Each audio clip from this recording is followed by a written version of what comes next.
नमस्कार. छत्रपती शिवाजी महाराजांच्या महाराष्ट्रात बुरख्या आडून लोकशाहीशी खेळ चालणार नाही.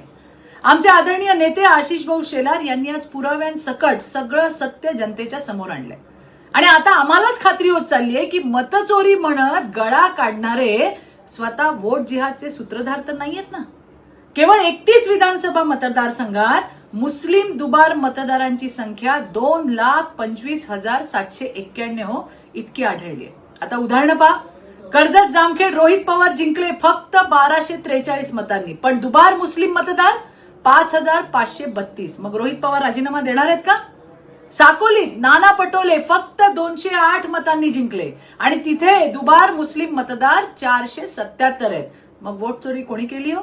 मुंब्रा विधानसभा जितेंद्र आव्हाडांच्या मतदारसंघात तब्बल 30,601 दुबार मत आहेत. वांद्रे पूर्व वरुण सरदेसाई जिंकले 11,365 मतांनी जिंकले, पण तिथे 13,313 दुबार मुस्लिम मत आहेत.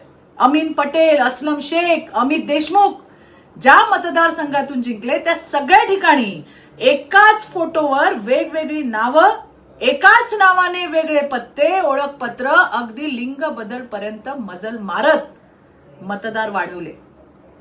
आता प्रश्न असा आहे की जेव्हा एकाच व्यक्तीची नावं 2, 3, 6 ठिकाणी आहेत तेव्हा ही निवडणूक प्रामाणिक राहिली का?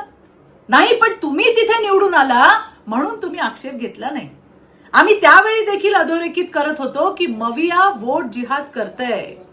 त्यासाठी आम्ही न्यायाने लढाई सुरू केली, पण विधानसभेत त्यांचे वोट जिहादचं गणित फसलं आणि आधी ईव्हीएम आणि नंतर वोट चोरीची बोंब ठोकायला त्यांनी सुरुवात केली.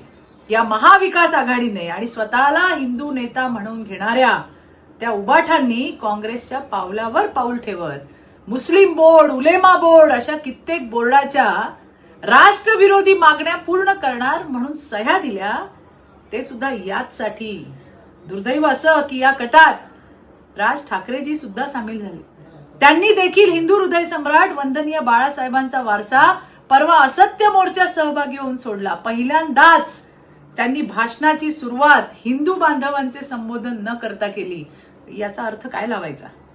निवडणूक याद्या स्वच्छ झाल्याच पाहिजे, पण केवळ हिंदू आणि दलित बांधवांना टार्गेट करू नका.